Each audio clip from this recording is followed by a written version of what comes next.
This is Dan Schneider on this Dan Schneider video interview. The subject is determinism. I have three people who will be talking about the topic, and the conversation will begin in a moment. Determinism is the topic. I have three people who will be talking about it. I will be starting in the upper right. John Lemos is my first guest. So, John, if you could give a little background about who you are, anything you've written or talked about on the topic, and any opening volley that you have. Sure, Dan. Thanks for having me today. I've been working on the free will problem and issues of freedom and determinism and responsibility for a number of years. I published three books on the subject. One of them is a beginner's guide to the subject. That book came out, I think it was in 2013. It's actually a dialogue on issues of free will and responsibility and determinism and indeterminism, and it's suitable for beginners. But I also have two other books on the subject that are written more for scholars working in the field.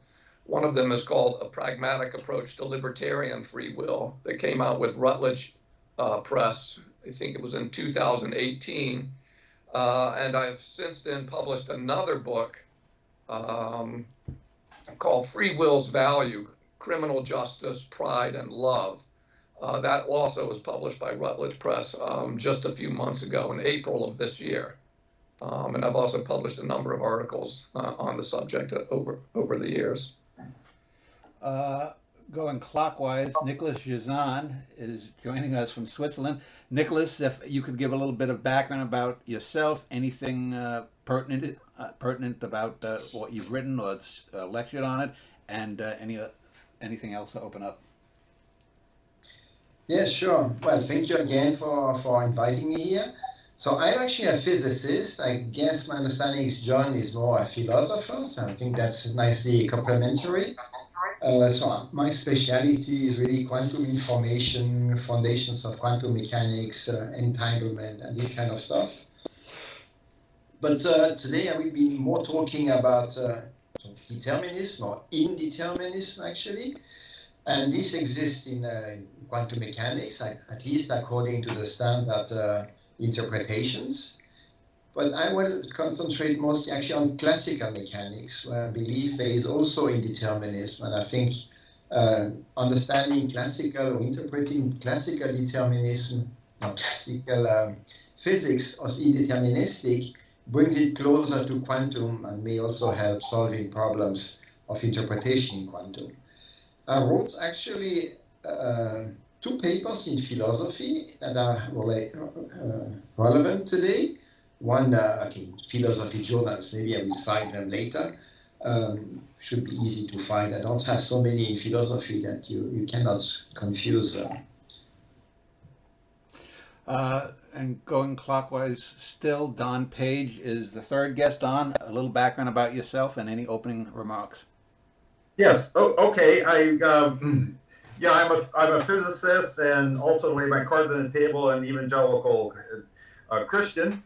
And I grew up in Alaska, and I then studied at William Jewell College in Liberty, Missouri, not too far from Coe College, and the Caltech with Kip Thorne, his graduate studies and postdoc with Stephen Hawking in Cambridge. And I've worked largely on black hole evaporation, black hole thermodynamics, black hole information, and then some things with cosmology. And I've written a little bit about relating consciousness to physics.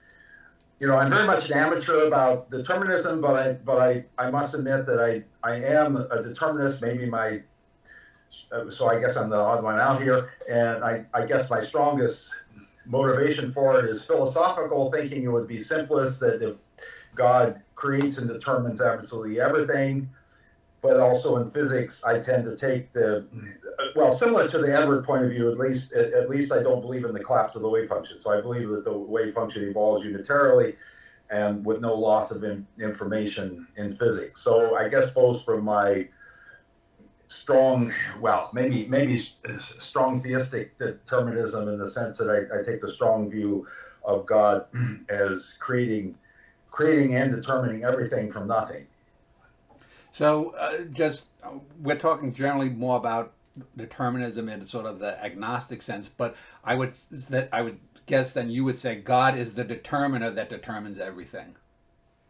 Right. I would say that, and I would say that it seems that most of the time he does it by following laws of physics he created. He's not subject to them, but he created them, and I think he almost always follows them, although I do believe in miracles such as the resurrection of Jesus Christ, that he probably did something different from what he usually does by the laws of physics that we have. But most of the time, I think he does it by laws of physics, and I believe that they are deterministic. Well, since both Nicholas and John did not profess any religious connotations in their claims, is there any functional difference between having a God and a determined universe and determinism as classically thought of in physics? Either one of you, Nicholas, maybe, if you want to take that one first. Yeah, so I'm not a religious person. I don't believe that physics is anywhere close to an end. So anyway, physics is an excellent model of a part of reality, but not more than that. I agree that most of the laws, almost all laws, dynamical laws we know in physics are deterministic, but that is not sufficient. You also need the initial conditions. And the initial conditions, for instance, in a classical dynamical system, think of the climate. It's a very timely topic, unfortunately. So in order to say that the climate is deterministic, you need not only to have deterministic evolution, but you should also have everything defined in the initial condition. So you may now say that God actually coded all the information in the initial condition. So maybe from a physics point of view, you may say that the initial condition is God. But of course, the way I would say is that not everything is in the initial condition, which would correspond to infinite or unbounded information, and that it is a way more, well, for me, natural viewpoint to say that as time passes, God plays dice, so new information gets created and added to the available information. So the initial condition is a finite information quantity, and you need to complement it in any chaotic dynamical system. Almost all systems are chaotic, so it's for almost all systems, except, of course, clocks or harmonic oscillators, things that were made on purpose to be very simple. Everything else requires continuous creation of information. So it's quite a different view, I guess, from Don, except if we identify God and initial conditions, which probably no physicist would do. John, do you have a comment about Don's determiner as God versus determinism more classically in physics? I think that, I would just say that, I don't believe that there is a good and wise and loving creator of the universe. I think that the universe, it could operate deterministically, even without God in the picture. That's a possibility. But also, even if God's not in the picture, it could just be that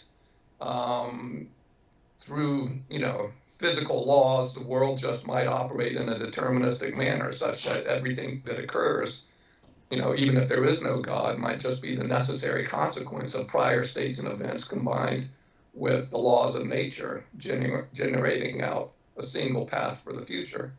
At the same time, I'm under the impression that, given what we know in science today, that it remains a possibility that there is indeterminacy at work in the universe. I think many people understand quantum phenomena as indeterministic.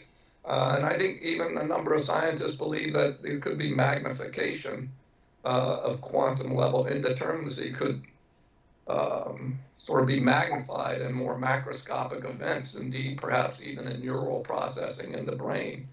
This might happen, but all of this is very controversial. And up for continued scientific study, or at least that's my understanding.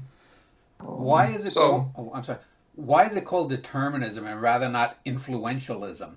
Determinism seems to me a very hard take on it, rather than obviously things influence it. If my parents hadn't gotten together, I wouldn't be here. Same with your parents. That's an influence, but that doesn't mean that you're going to follow in your father's footsteps in this manner, or you're going to have your mother's this, that, or the other thing. I mean, what you're calling influentialism. I mean, I'm sorry, Don. Go ahead. No, you're the expert on the philosophy, so you tell us, explain. Sorry. Let me just say, I mean, determinism is a specific view that it holds that any event that occurs is a necessary consequence of prior states and events, right? And one version of determinism is causal determinism, right? And that's the view that in any event that occurs is the necessary product of prior states and events acting out in deterministic fashion from the laws of nature, the laws of physics. Now, somebody could, I'm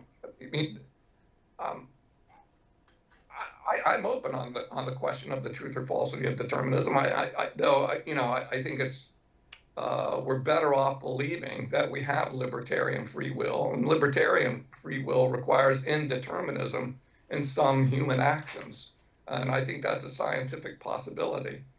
But what you're talking about, influentialism, this sounds more like the view that every event that occurs in the universe has a cause. Now, so for instance, we might talk about universal causation. That sounds more like influential. And what was the term you used? Influentialism. But anyway, I mean, you could accept that everything that occurs in the universe has a cause, but also believe that there's some indeterminacy at work, because, right, you might have the view that some causes operate probabilistically as opposed to deterministically. So, determinism seems to be something distinct from universal influentialism, which I just take to be universal causation, that everything has a cause. But again, some causes may be indeterministic causes, other things may be determining causes. Nicholas, you look like you have a comment. Go ahead. Yes, I think determinism is a more precise terminology to my understanding, and I would even say it is predeterminism. By that, I really mean determinism or predeterminism really means that everything is determined since the beginning. Our entire conversation that we are holding here is actually just a consequence of the Big Bang. It was already encoded at the Big Bang in some whatever quantum fluctuation, you name it. And everything happens then in a necessary way, as John was just saying. He had no choice. What I'm saying is just coming out because of this initial condition billions of years ago. And so this is maybe a very common view among physicists. I'm a physicist, but I find this view absurd. So, Don, you seem to be the lone sort of hard determinist. John and Nicholas are somewhere in between. I'm pretty much a free will guy. Is this conversation, did God at some point before he even created the universe, since it could be any kind of determinant, but since you recognize God as the determining factor, did God somewhere in the far distant past say, you are going to get together on a planet that's yet to be formed, in a species that's yet to evolve, in a technology that's yet to come, and be talking about whether or not I am the determiner? Yes, I would believe that God created the whole universe and he knew all of the consequences. Now, of course, because I'm also essentially an Everettian that believe the wave function doesn't collapse, there's a huge number of other branches. So I think there would be a lot of other branches in which all three of us existed, but we didn't have this meeting. We did something else today. So it's not just this particular event that I would say that God determined, but it's a whole multitude of other events that quantum mechanics. So you're mechanic... a multiversalist as well. You think that there's anything possible that could happen branches off and happens then? Well, not necessarily anything that could happen, but I'm saying that the quantum theory gives different possibilities, but they do have different weights. So in some sense, some possibilities have a bigger measure. That's the analog of what's often talked about the probability. I mean, quantum mechanics would often talk about the probability, but because I believe that all the results happen and there's no indeterminism, it's not really a probability, but it's a measure for all the different possibilities. So not everything logically possible it would happen. Maybe most things that are consistent with the laws of physics would happen, but they'd have different measures. So the probability might be, some probabilities would be much higher than others.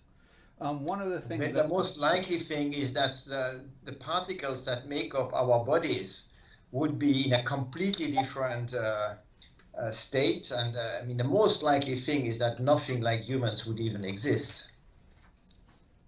Yeah, I mean, I agree that most of the states would certainly not have us exist here. I mean, I guess I also tend to be sympathetic to the view that there was a large amount of inflation, that the universe is far, far bigger than what we can see. And so, even in other branches where no life appeared here, it might have appeared, somewhere way far away beyond what we could see. One of the things for me is when people talk about determinism, it seems to me to be awfully reductive. And I'm not a physicist and I'm not a philosopher. I'm a writer / artist. And it reminds me of the Robert Frost poem, The Road Not Taken, where a guy comes to a fork in a road and he can either go left or right. But that's a false choice because we don't live in a binary choice universe. I mean, the guy could just stand there. He could hop on one leg around. He could go straight, run into a tree. He could go backwards. He could call out for his Aunt Sally. So it seems to me whenever I've read of or see people on YouTube videos propounding determinism, they always reduce it to a binary choice. Like you said, the wave function or Libet's yes, no, or, having someone reaction. It's always down to a yes, no binary choice when that's simply not the way the cosmos works. Let me ask you, John, what is your take on what I just said about determinism seeming to be reductive? Okay.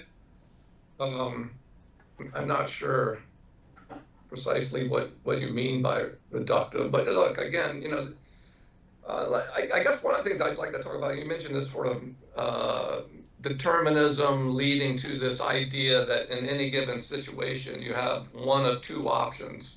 When I think of the road not taken, right, I think about there being a fork in the road, right? You can either go to the left or to the right.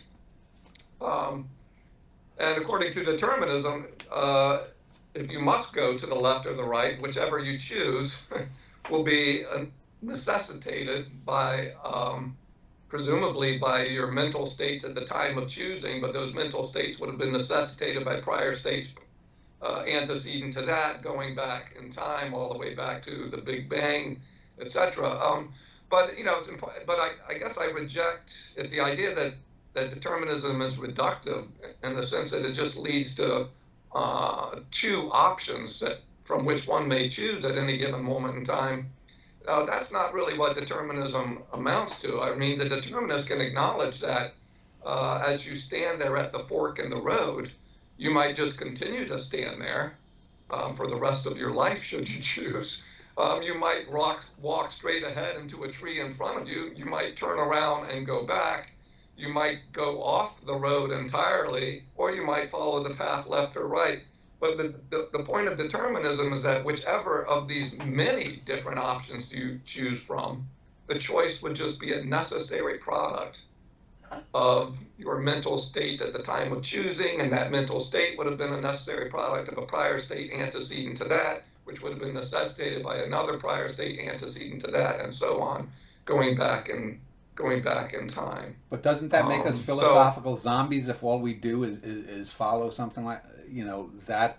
Whether we have two choices or 2 trillion choices, if we're encoded to just go do whatever it is we end up doing, doesn't that just make us philosophical zombies? What's the point then? Well, of course, I mean, since I'm propounding the determinism, but I'm also saying that this ever multiverse, I would say that, you know, if you got a fork in the road, I mean, maybe there's a significant problem. There's a significant measure for the part of the branch in which you make one choice, and a significant for the other one. I mean, Yogi Berra once gave directions to his house. He says, "When you come to a fork, take it." Well, it turned out that the road went around the circle, so it didn't matter which way you went. So I suspect that for some people there was a significant amplitude that they went left, and others, and maybe even a significant amplitude that went right. So my determinism is for the whole ensemble of all of these possibilities, and so it doesn't say that there's a single out of all these billions of options at each time or something, that there's not just a single one that exists. There would be many, but they may have different measures. So it might be, hopefully it's very improbable, or hopefully the measure is low that the internet connection for one of us will drop out in the next second. But I mean, there's probably some amplitude for that, but probably low. So anyway, so my determinism is a little different from the average one, because I'm assuming this multiverse, that there's a huge number of possible actions, but it's the measures for them that I believe is determined. Nicholas, any comment? Yeah, maybe just a reaction to Don, but I think we should probably move on. But yeah, so what you're telling me, or my little understanding of that, is, so you're saying that God didn't really care or pay attention to you and me, or care about you and me, because anyway, you and me and all the others are just an epsilon probability amplitude. And of course, the vast majority doesn't even contain life or anything meaningful, structured, and so on. So it's a strange view of God. But anyway, I'm not a Christian, I'm not a religious person, so this is just a comment in passing. So, yeah, I mean, I would guess that it's amazing he's created a universe in which we do exist. And there's a lot of creatures that I think can experience joy, can experience fellowship with God. I mean, admittedly, there is the huge problem of evil, which, have faced theists way back even to the book of Job. So that's a problem I wrestle with, the problem of evil. But I guess I'm kind of an optimist and think that the total universe for conscious beings, at least, has more good than evil. I mean, maybe I'm too much of an optimist in that, but I tend to think it was much better for God to have created all of this, even despite the evil, than for him not to have created it. So let me ask, because I want to talk about evolution, because it seems to me that the theory of evolution basically is dependent upon, happy accidents that either benefit or don't benefit a species that an accidental mutation is non-beneficial, is going to go extinct likely within a few generations, and the opposite is true if they get a beneficial one. So before I talk to the other guy, Don, since you are religious, are you believe in evolution, or do you believe God created everything? Just before I... Well, I believe he created everything, but it seems most likely that he did it through a process of evolution. Okay, I do believe in evolution in that sense. I mean, there's some other sense, but I'll take this too far off to say. Okay. I say I believe in evolution because I don't really believe in time. But anyway, leave that aside. I do believe in biological evolution, and I do believe that if you looked, my suspicion is if you looked at the history of the Earth before any life appeared, and then you asked, given that the branch of the wave function that had that initial Earth, and you followed that, I suspect the measure would be very small that there would be life, including us, later. So I mean, I do think that the measure per planet is extremely low.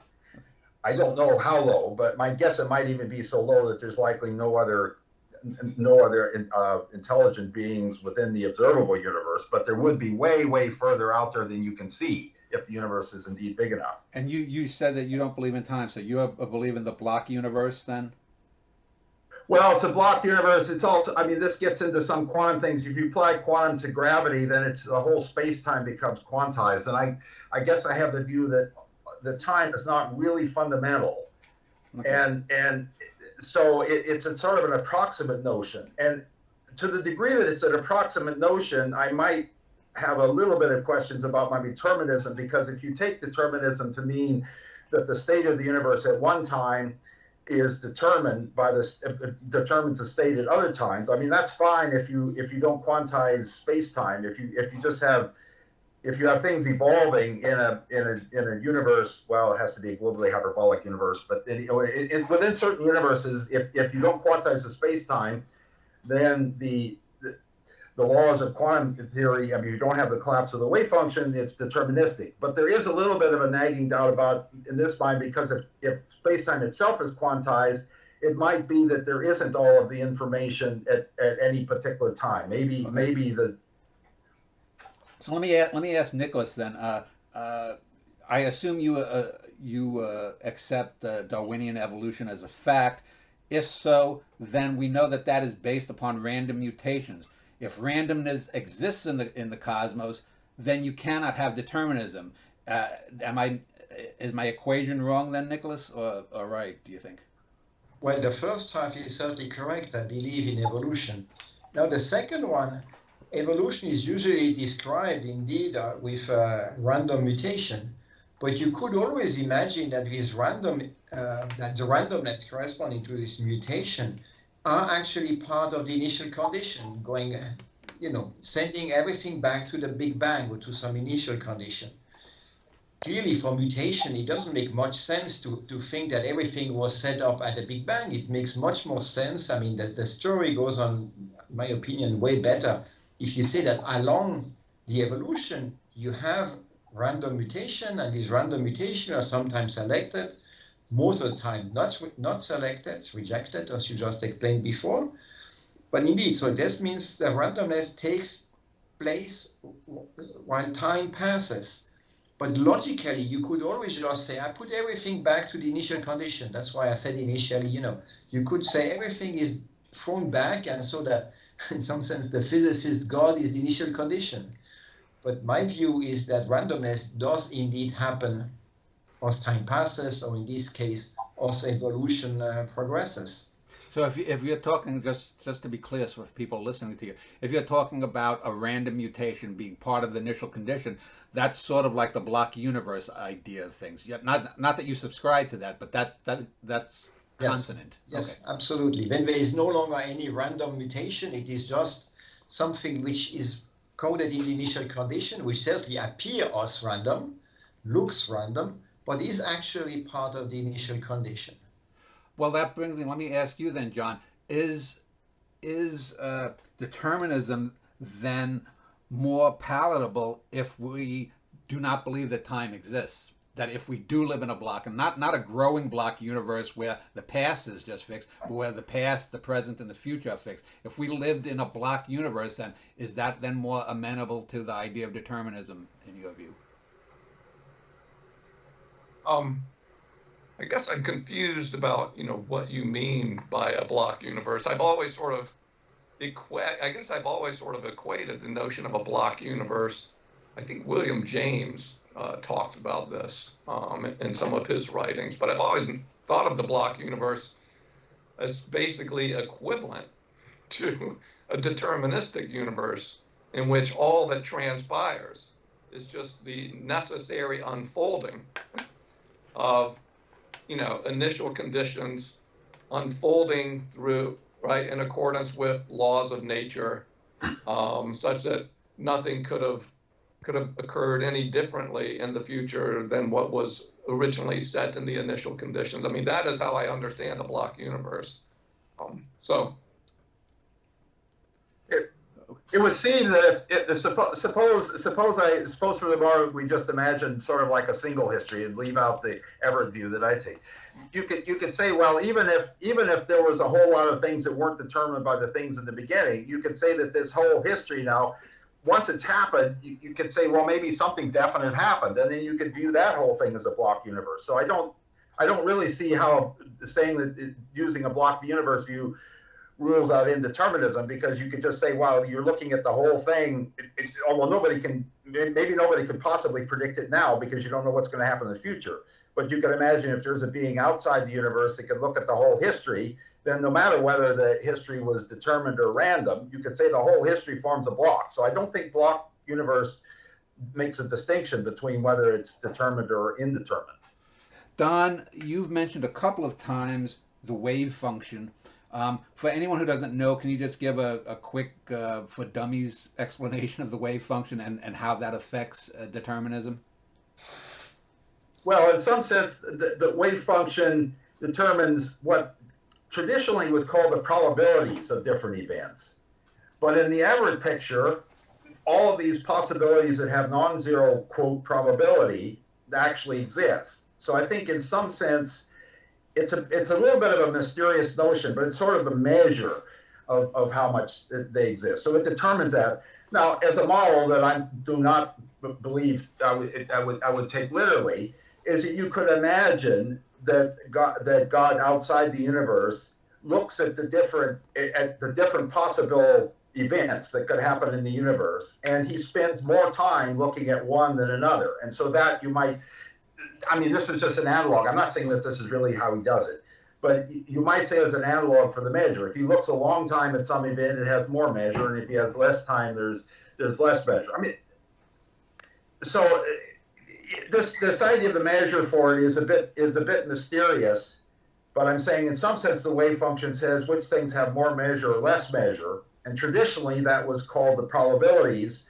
But in the view that we don't have any probabilities for propensities to become actualities, if all the possible actualities with non-zero measure really exist, then there's nothing really random or probabilistic about it, but there still can be this measure. So that the wave function, in some sense, it says how much more existence are there for some events rather than other events. Nicholas, do you want to comment on that?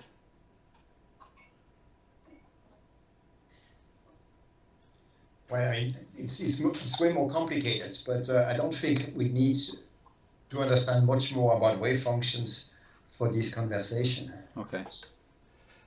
John, do you have a comment then?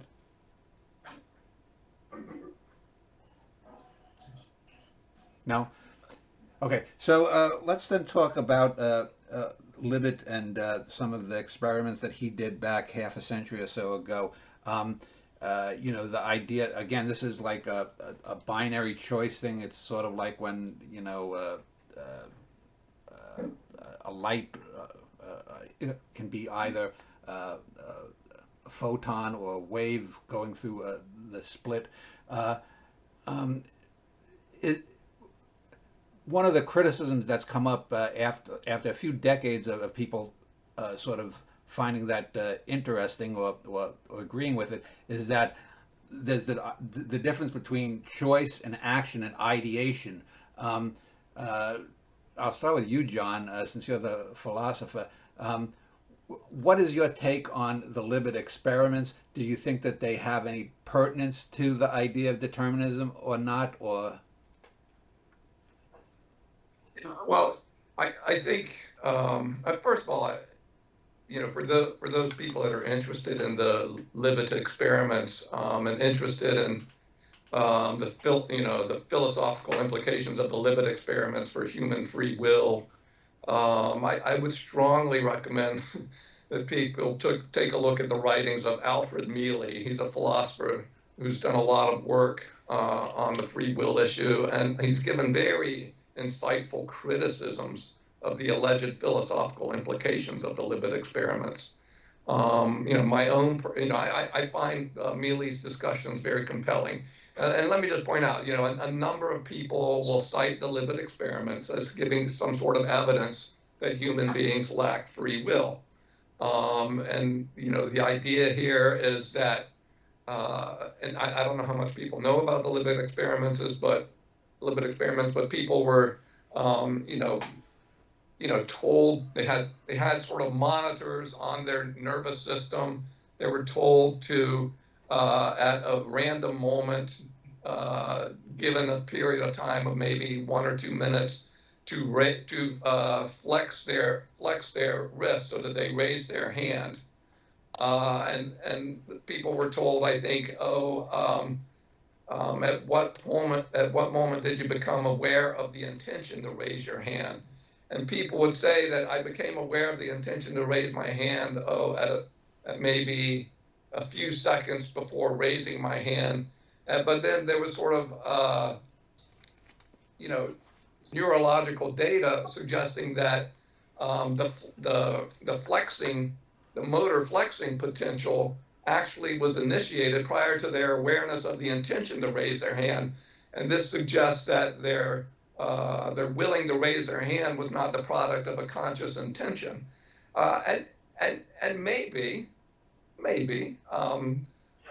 their conscious intention to raise their hand was not the cause of their raising hand. Maybe there was something going on neurologically that led to the raising of the hand prior to their conscious intention. But to draw the conclusion from these experiments that there's no free conscious willing of any human decisions, that seems to me to be a stretch.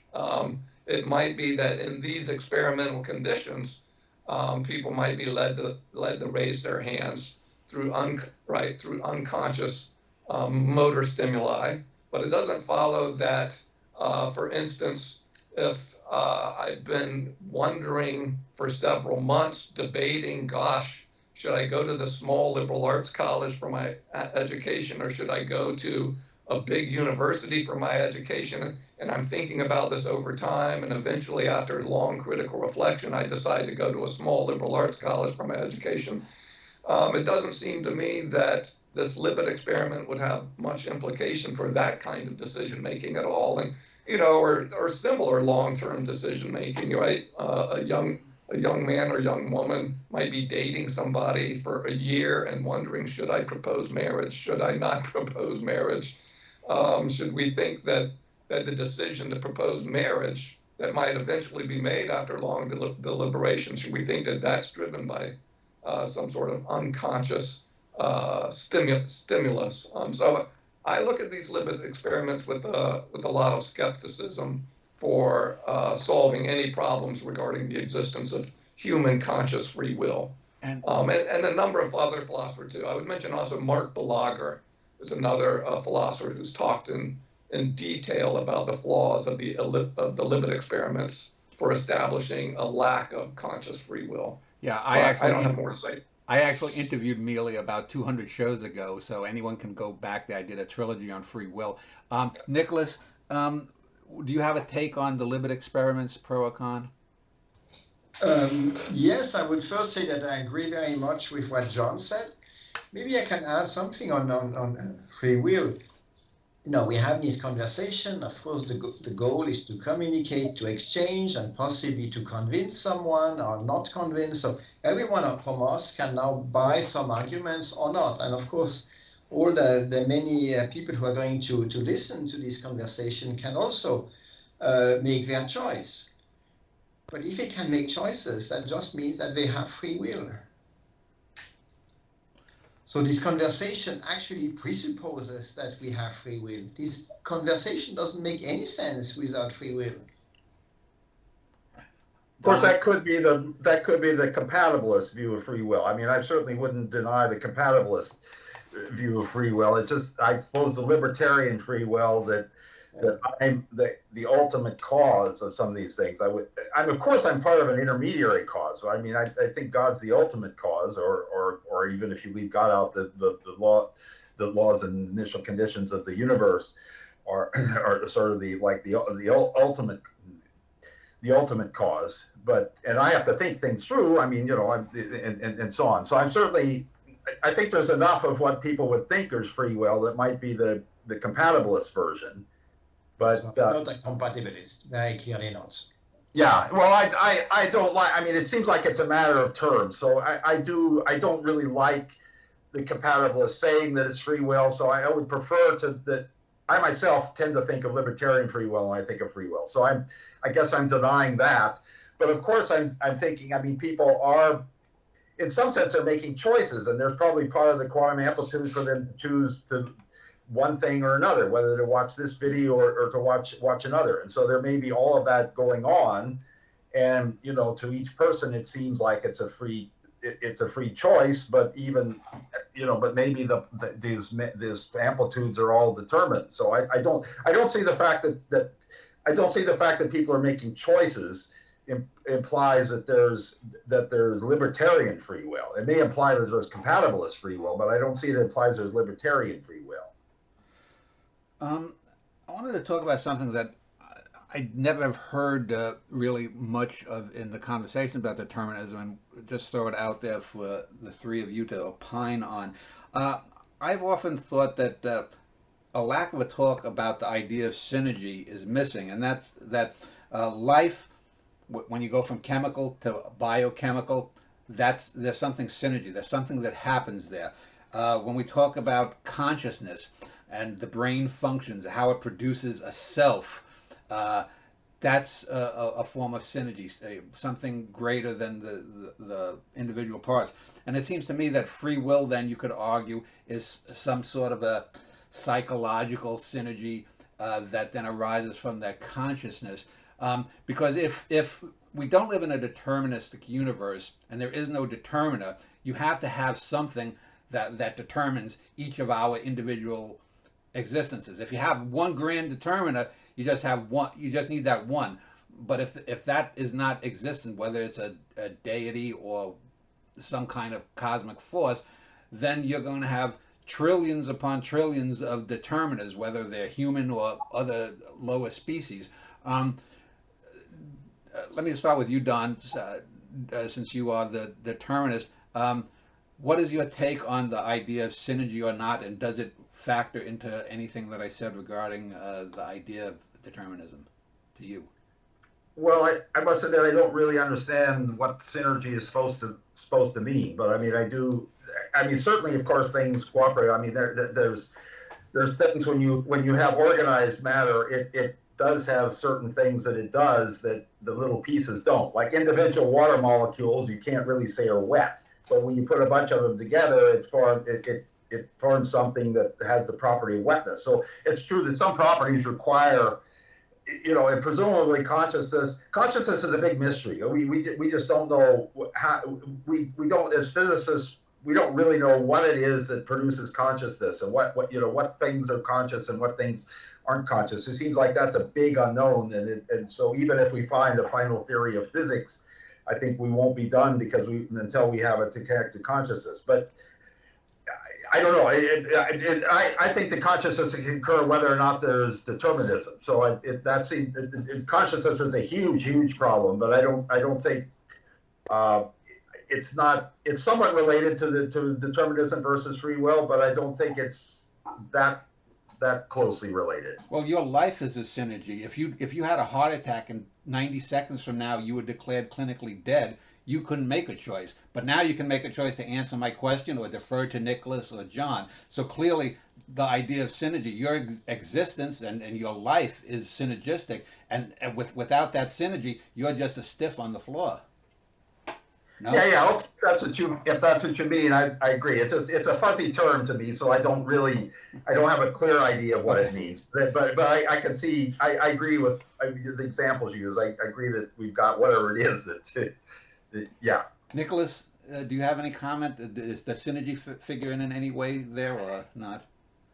No, I think I have something, but it's quite simple. Physics is marvelous, but physics is still in a very early stage. I don't think that physics has anything relevant to say to free will or to consciousness, even less probably to consciousness. I'm not saying that physics will never have anything to say, but I think it's way too early. We start barely to understand what life is, although we still have difficulties defining it. So I think our science is still a little kid that needs to evolve way further, and maybe in a real far future, maybe we'll have more interesting things to say. There's no reason to think that today's physics is anywhere near the end. Yeah. And that also means that taking today's physics, these wave functions, and extrapolating that to the entire cosmos, to consciousness, to free will is preposterous. So, Nicholas, when you say that physics is sort of in its infancy. You didn't say that, but directly, but you Yeah. implied that. Do you think that in 1,000 years we'll have gone? We went through the Newtonian cosmos, the Einsteinian cosmos, and we might go through 3 or 4 permutations. But are you arguing then that there's a constant change? This doesn't have to do with determinism, but are you arguing that physics as we know it is just something that's malleable and? Yeah, exactly. And in 1,000 years, who knows, there will be more than one scientific revolution, I guess many, and we will have probably more relevant things to say to these deep questions about free will. We, the physicists, have more things to say about free will, consciousness, and the entire cosmos than today. On the other side, I think that even in 1,000 years, we will still not exhaust everything. There will still be questions, and could very well be that consciousness will remain one of the hardest problems, where we can say more than today, but probably not exhaust that concept. John, just to get back to what I mentioned about synergy, did you have any comment on that, or any comment on what Nicholas had just opined about physics and? I mean, I find the notion of synergy that you speak of, I mean, like Don, I'm a little puzzled by that, but I did find what Nicholas was talking about to be, pretty interesting there. In particular, I would say this, and Nicholas, I wonder where you would be at on the following, but I'm pretty well convinced in my mind that compatibilist notions of free will, which advocate that we can have free will and be morally responsible for our actions, even if everything that we ever do is causally necessitated by prior states and events. I'm convinced that conception of free will just really doesn't make sense, and that's controversial. There are many philosophers that believe in compatibilist free will. Rather, my view is that for us to have free will and to be morally responsible for what we do, there must be moments in our lives where we make causally undetermined free will choices for which we are responsible. And it is my view that currently we just don't know. We just don't know whether there are any moments in our lives where we make causally undetermined free choices. We just don't know that. But I do believe that, eventually we may discover. Science may come to discover that there are none of those moments. Everything that we ever choose or decide is necessitated by prior states and events. And I think if we get to that moment in time, I think at that point, I guess I'll have to say, well, I guess there's no free will. And Nicholas, I just wonder, is what I'm saying here, is this something that you would agree with? Because and one reason I raised this, Nicholas, is it sounded almost, but I don't think this is what you were saying, but it almost sounded like you were suggesting that physics would never have anything to say about the existence of free will. But maybe your view is like mine.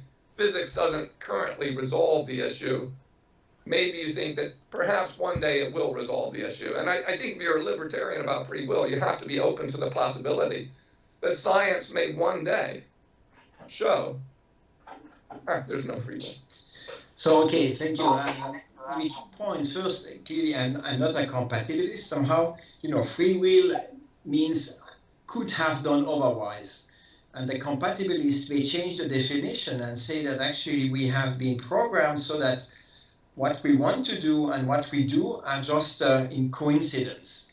But of course, changing the definition is not, I would say, is not part of it. Should not be allowed in that game.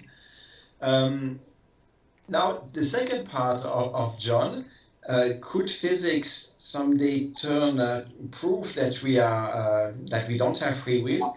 I don't think so. I don't think this is a possibility, because free will comes first in the logical order. We need free will to even start philosophy, start science, start arguing and, buying some arguments, rejecting some others. If we cannot do that, then all these, even philosophy and physics and science in general, everything becomes empty. So you can never prove anything.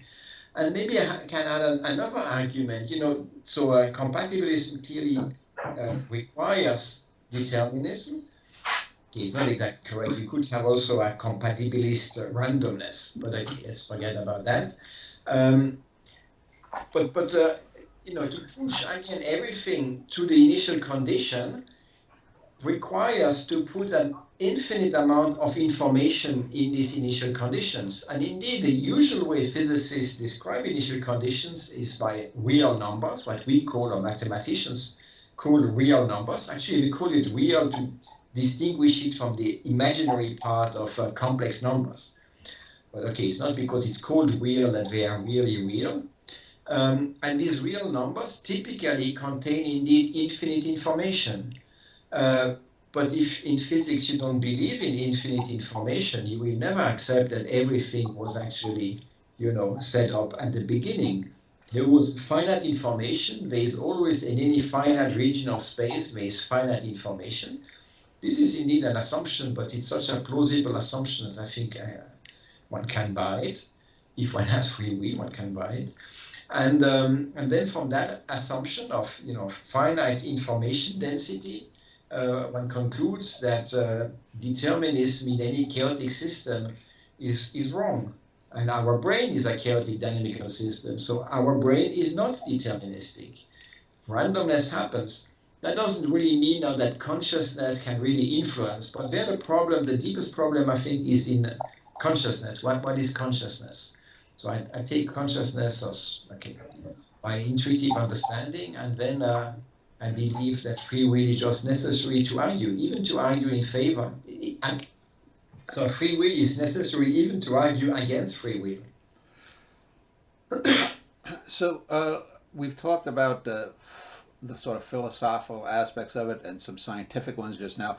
I wanted to talk about some of the social aspects of determinism, because it seems to me that a lot of people will want to use determinism to talk about removing responsibility. If you're a would-be murderer, do you murder or not? And if you don't have a choice in the matter, does that remove responsibility? We touched a little bit about that just now.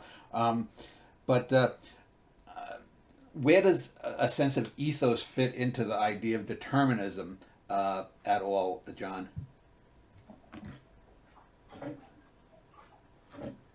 I guess Can you re-put the question? I'm sorry, Dan. Well, for example, a lot of times people will say, well, if we don't have control of ourselves, how can there be anyone being held responsible for negative ethical choices they make, whether to commit a crime, whether to hurt someone's feelings, whether, you know, to kick a cat, you know, if we don't have a choice in the matter, you know, where does ethos and ethic, a sense of morality, if you prefer, fit into that? Oh, right. You know, there are two competing conceptions of free will. There's this libertarian conception that says that to have free will, there must be moments in our lives where we make causally undetermined free choices. And then there are compatibilist conceptions that say that even if everything is determined, we could still make free choices. And I think, you know, most people believe that we have to be able to make free choices in order for us to have obligations to do things. We have to be able to make free choices in order to be morally responsible for what we're doing. And so, you know, I'm fairly convinced in my mind that if no one had, you know, free will control over what they're doing, whether we construe that as libertarian free will or compatibilist free will, then I don't think we can make sense of anybody's deserving blame for their bad actions, or punishment for their bad actions. And my own view is that compatibilist free will makes no sense. Libertarian free will does make sense. And on the assumption that we have libertarian free will, it stands to reason that some people are going to be morally responsible for their good deeds or morally responsible for their bad deeds. And if you're morally responsible for your bad deeds, well, then it seems that blame and punishment could be fitting for your bad deeds. But absent free will, I just don't see how we make sense of moral obligation. I don't see how we make sense of blame for bad action, etc. Don, let me go to you. If God is the determiner, how can I be good if I don't have a choice?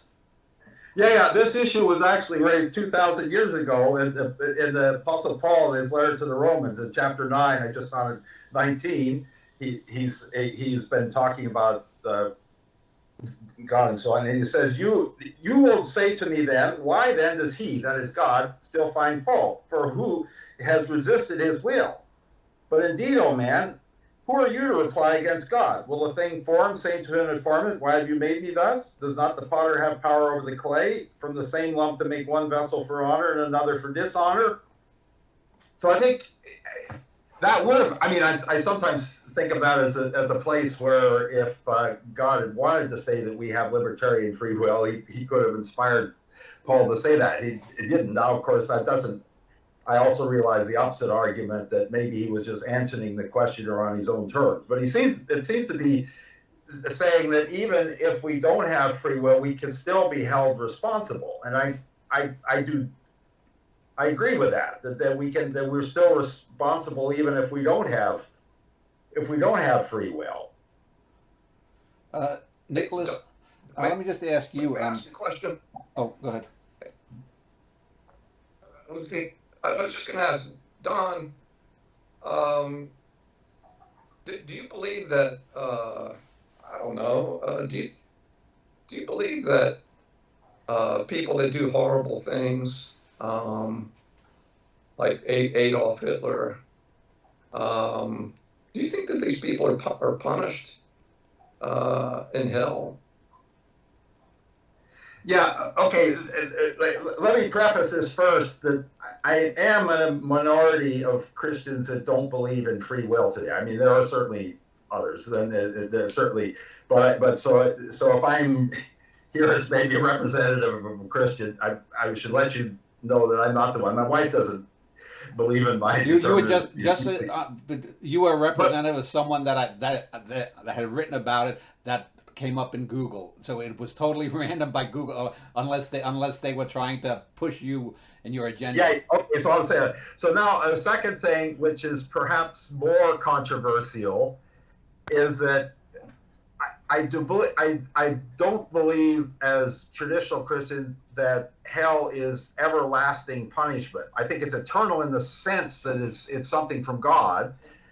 And I do think it's something for cleansing the sin, and I do have the hope partly because there are places in the Bible when Paul talks about that every knee shall bow and every tongue shall confess that Jesus is Lord, whereas in this life we see a lot of people don't see the evidence for him being Lord, but I think eventually they will see that. So I think eventually people will be brought to Christ, but there might have to be this discipline where one is become acutely aware of one's sins and cleansed. And it has occurred to me that perhaps even someone as wicked as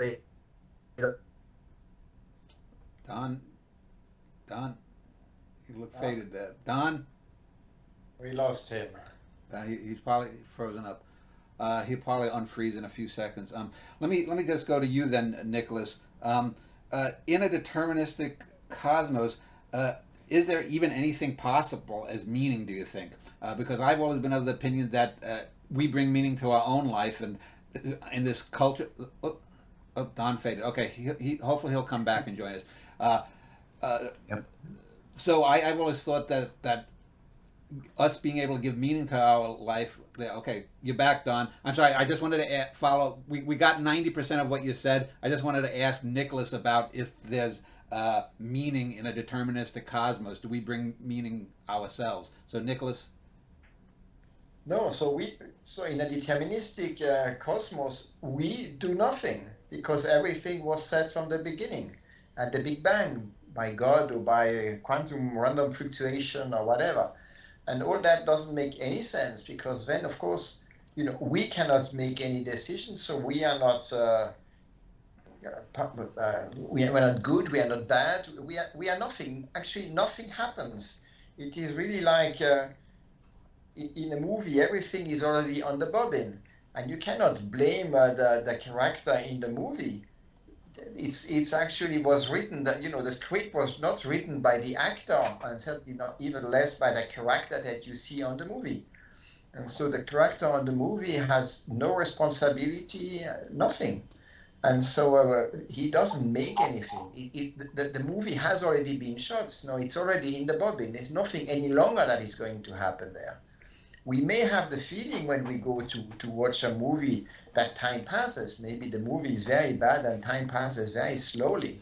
But this is not the time of the movie. It's the time of the observer, of the spectator. And so if we would be outside of the cosmos and looking at the cosmos, we could say, oh yes, this and that, we could tell a story. But the guys inside the movie, they cannot tell anything. There's nothing to say. They are just determined to do whatever they are doing. They are determined to do whatever they are seemingly doing. Okay. Go ahead, John. Yes, Nicholas, I want to see if I understand you rightly. Is your view that if we lived in a totally deterministic universe, then we could not even engage in actions? No, we can do nothing. We just do whatever is already recorded. If you play this video a second time, or even a first time, there's nothing that we can change. We will appear in the video and we will just say whatever has been recorded. So this is already part of the initial condition, the recording. So the recording happens now, but if you play that later, let's say next week, next month, I mean, none of our characters that appear in this video will be able to engage in any new action or anything. So that's sort of like the idea of a space-time worm tunnel, that the Nicholas Jizan tunnel goes this way, that way, and no matter what you do, you're only going to go that way. It's sort of like an ant farm or something. You're determined, and your way goes that way, where the other ants go the other way. Exactly. Yeah. I think John had something to add. I was just going to say, there are some philosophers believe that there must be some indeterminism to even make sense of human action, right? I mean, and I think the idea here is that if there wasn't indeterminism, I couldn't act. Rather, I would just be the site. I would just be the nexus where certain causal forces that are beyond my control are operating and generating then what we call behaviors. But I'm not really acting. It's just the causal forces passing through me, and I'm not really acting. I take it that's what you're suggesting, Nicholas. Yes, correct. So yeah, my own view is that even if determinism is true, we could still act, because I guess I would want to say the difference between a mere event and an action has to do with the nature of the causes.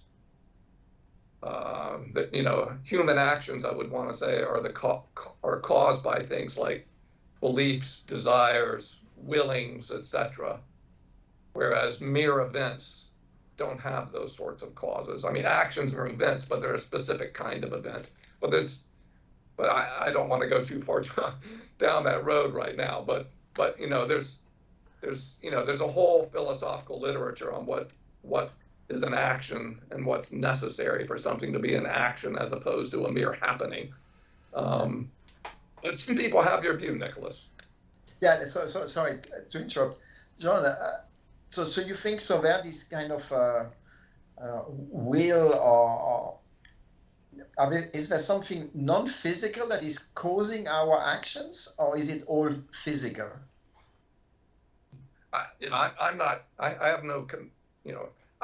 It is my view that human beings engage in actions. I'm engaging in actions now. It is my view that human beings sometimes engage in free-willed actions. But yeah, I'm not a dualist. I don't think that we have non-physical minds. I think that we can make sense of all of this in purely naturalistic terms. But if we have free will, there has to be some neural indeterminacy at work in some of our choices. There has to be some of that. So let me just ask a question here. I mentioned I had done a show with Mealy a few years ago, and I did 2 other shows specifically on free will, and I've interviewed probably 25, 30 physicists, and in most of those conversations, the idea of free will somehow comes up as we digress here or there. And speaking with you, let's say I've spoken with 25 people in philosophy or physics, and with Don and maybe 1 or 2 other people have been proponents of determinism or a lack of free will. And yet, when you look online, for example, I got the idea to do another show in this vein, watching Sabina Hassenfelder. She did several videos about free will not existing, and I found them, I generally find most of her stuff engaging, but I would have argued the hell out of her on a number of points. It seems to me that there's a divergence. Maybe it's just I've gotten somehow. Look, I didn't know any of your particular positions when I contacted you, but it seems that if you look on social media, you would think that most physicists, most philosophers are sort of, free will is dead, and yet when I've spoken to a couple of dozen people, the exact opposite seems. So it seems to me either there's a sense of trolling that maybe social media is sort of like the flat earthers. I don't believe most flat earthers believe that the earth is flat. So there's either a trolling element or there's some kind of cultural element that wants to make it seem like most people think free will is passé. Let me start with you, John, as the philosopher. Do you find that as well, that in your natural conversations, most the people you talk to, whether they're in the sciences or philosophy, generally tend to be free will, even though it seems not that way in social media? I don't. Every once in a while, I'll see like statistical data about how many philosophers believe in some kind of free will, how many are free will deniers. I don't recall the results of those findings. Also, there probably have been some empirical studies of how many people in the general population believe in some kind of free will and how many don't. I just don't recall the findings. But it does, just from conversation with philosophers and just from my general perusal of the literature, I think most philosophers believe that there is some kind of human free will, and because most philosophers believe there's some kind of free will, most philosophers believe that human beings are morally responsible for their actions. Now, I think most philosophers today that believe in free will are compatibilist about free will. The libertarians are in the minority group among philosophers. But there is, at the same time, it does sometimes seem to me that there's a growing number of philosophers that engage in free will denial. People like Greg Caruso, Dirk Pereboom, Bruce Waller, who died a while ago. Now, granted, I have to be careful when I say that because, like Bruce Waller, he believed in a kind of free will, but not the kind of free will that's the source of responsibility grounding desert. I think, maybe Pereboom and Caruso would acknowledge the existence of some kind of free will, but they deny that anybody has responsibility grounding desert from free will. So anyway, and maybe, Dan, one reason maybe why you encounter a number of free will deniers among philosophers and physicists is maybe that's a group that is more eager to get out there and say this stuff because, it sparks, when you hear somebody denying free will, it sparks a curiosity and surprise in the audience. And so they like to be vocal, maybe more so than people who have more what we might call commonsensical views It was just the opposite. Most of the people I've interviewed have been pro free will. It seems to me, though, like on YouTube and other social media, they're not. Nicholas, have you noticed that too? Do you think there's a cultural shift away from the idea of free will, and what if You know, anything, so is most physicists would use deterministic equations and would kind of just say, yes, I'm a determinist. But if you talk a bit to them, then most of them would say, oh yes, but this is just a model. This is not really reality. And so maybe my model is deterministic, but I don't believe that this is the real reality or the ultimate reality. So at the end, most physicists are not very interested in this kind of more philosophical discussion, and they would not come to you or come on YouTube. But if you talk to them, although they are using deterministic equations and maybe even in their lectures mention that physics is deterministic, they would not really believe it. They would say the model is deterministic, but this is an approximation.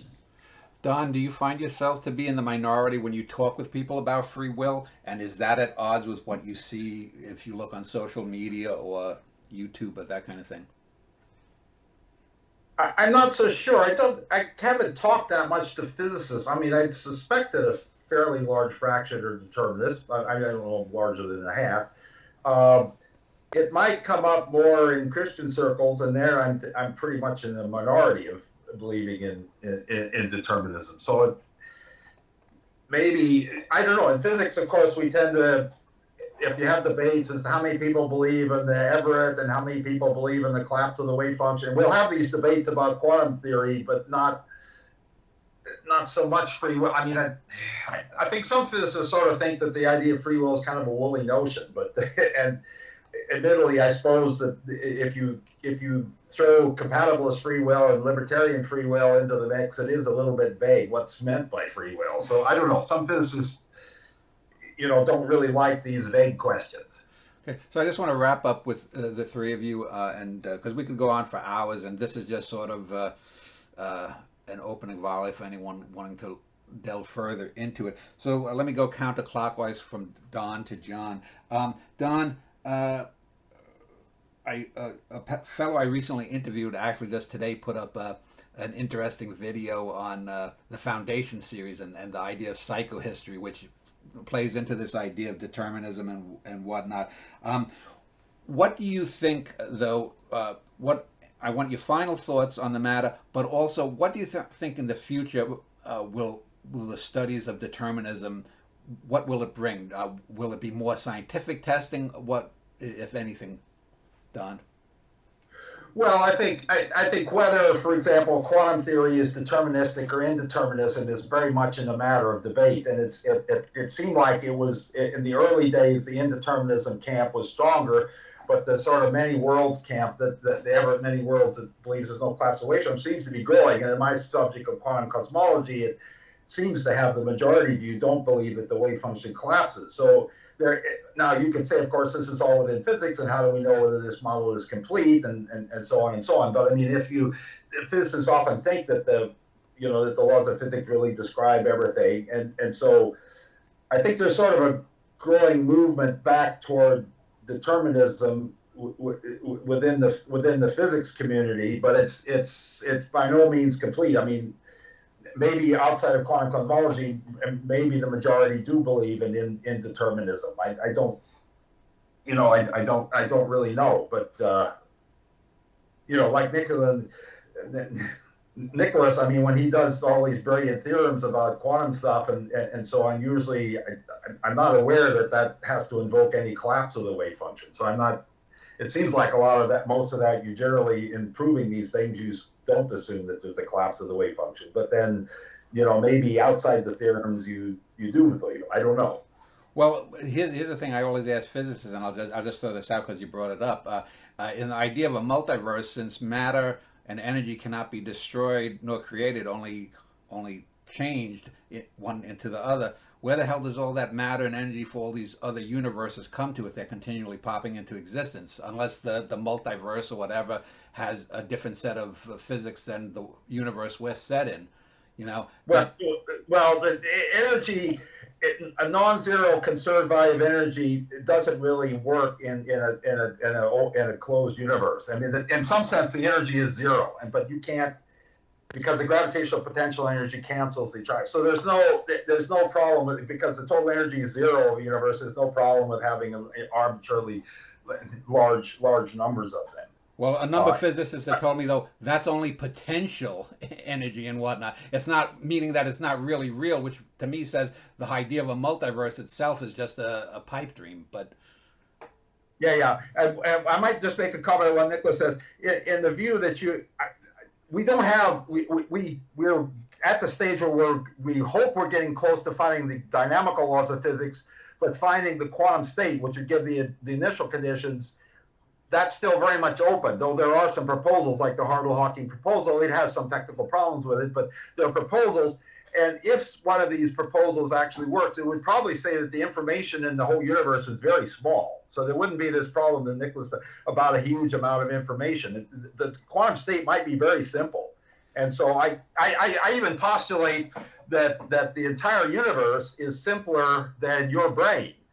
Now, I tell people, if I give talks about this, don't get too big-headed about this, because I also think a single ant is more complex than the entire universe. Because I think that the totality of all of this wave function probably makes us simpler than the pieces. Just like the set of all positive integers is much simpler concept than some very large integer that might encode all the information in the Library of Congress is, for example. I can see Nicholas is one. Go ahead, Nicholas, reply.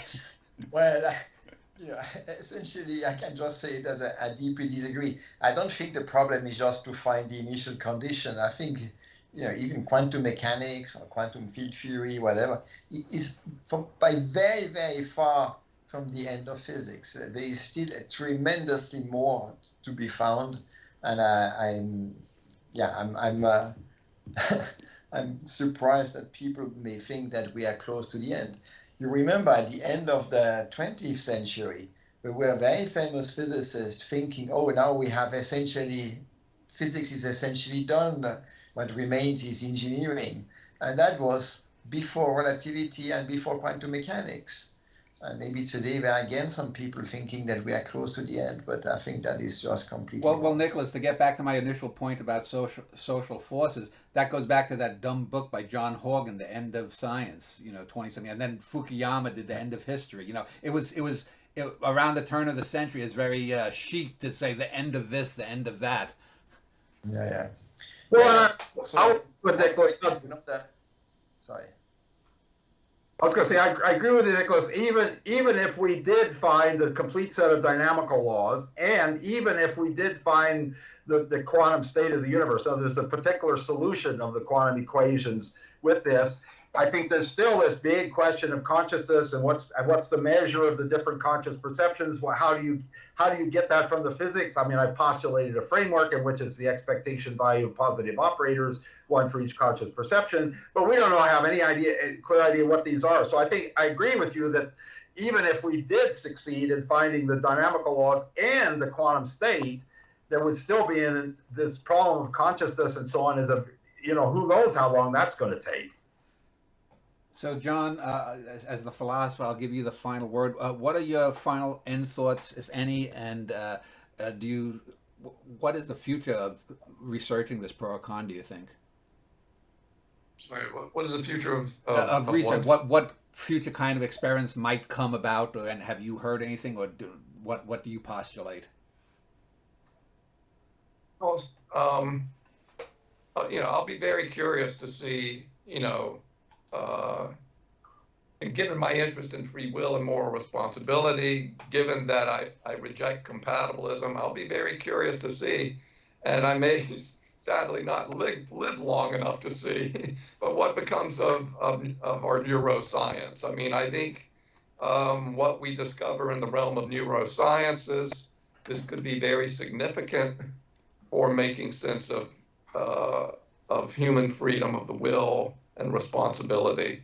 Again, I am the sort of philosopher that thinks that if at some point it was discovered that all human behavior and decision making is the necessary consequence of neural functioning, and all neural functioning operates in a deterministic manner,